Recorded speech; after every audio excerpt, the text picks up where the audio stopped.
Electricity Minister Dr. Kgosientsho Ramokgopa giving us a breakdown and an update on where the country is on energy and electricity matters. We see him saying that at least we've seen about 138 days of no load shedding, and saying that this is no coincidence as we see the work continue station by station at Eskom to ensure that their lights are on. We see him also talking about the work that will be needed to be done here in ensuring that we arrest the high prices of electricity. We deal with issues of illegal connection, but also we ensure that as we see the tariffs also play out, there is a balance and the consumer is kept in mind here. I'm going to bring into the conversation Eskom. They're here with us. Mr. Eric Magam is here to give us a sense of how things are moving. We see the minister just optimistic about the future, and we see him saying that there are some of those power stations that are best performing, and they've managed to get us where we are today. 138 days of no load shedding. That's really commendable, looking at where we come from as a country. Welcome to the SABC. Thank you very much, Katlego. And I think, as you see in the media briefing, we've been able to be very open and transparent in terms of the performance, week on week, year on year. And I think specifically today, he lifted up Tutuka, Kendall, as well as Creel. And I think when you really look at those stations in the last 6 months, they've really improved their performance.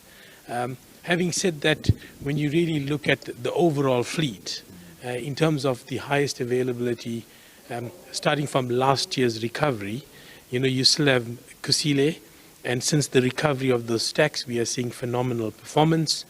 When you really look at Matla and you look at Majuba, once again, these stations must be commended because in terms of their performance, I think at the top of the performance when you highlight these stations, it starts off with the management, the leadership style, then involving the people and actually the ownership that's being taken by the people. So there's been a major shift in the culture where it's moved from having this victim mentality to ownership, having a sense of urgency to actually execute the projects. And as you know, when the plan was approved in March last year, it was a very structured plan. It had people issues, it had plant issues, and it had process issues. And these things we've pretty much tackled per station. And we have a project office that actually manages this. And as a result, the outcome is this great performance. Yeah. I mean, we hear the minister also talking about the price of electricity that is very high right now.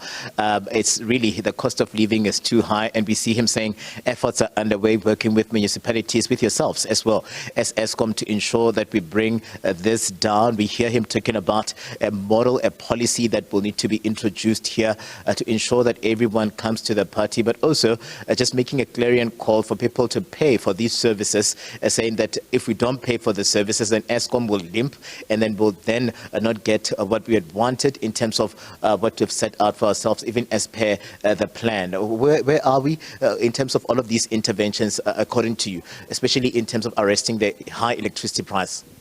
So I think there's, in terms of the pricing, we've got a model that's defined by NERSA, and in terms of the tariff modeling, this is what we put and we submit, and it's through an open process where, the public gives an opinion, and NERSA will make the determination. I think what we've been hearing from the minister in recent weeks is that some of these issues will have to be looked at, and clearly, between Eskom and the other various stakeholders, these discussions will have to happen. These are policy, documents, and they are policy issues that must be followed. Just in terms of the debt, I think, Eskom's municipal debt's now sitting just over 82 billion rand.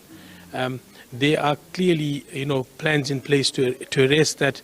But I mean, listening to the minister this morning, there's a bigger issue in terms of what's being owed to the municipality. And once again, I think this is going to be multiple stakeholders sitting together around the table and actually coming up with a solution to solve the country's problem.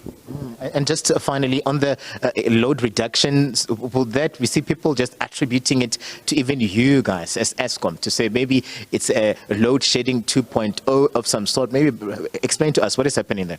Yeah, so I think, we define load shedding and we define load reduction.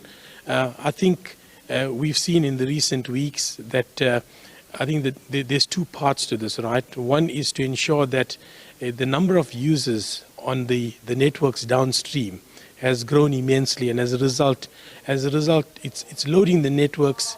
It's causing components to actually fail, and we are seeing communities without electricity. And what Eskom is trying to do, instead of having this sort of massive failure with lots of hours, you introduce load reduction, which means at least you can then control the load and you've got access.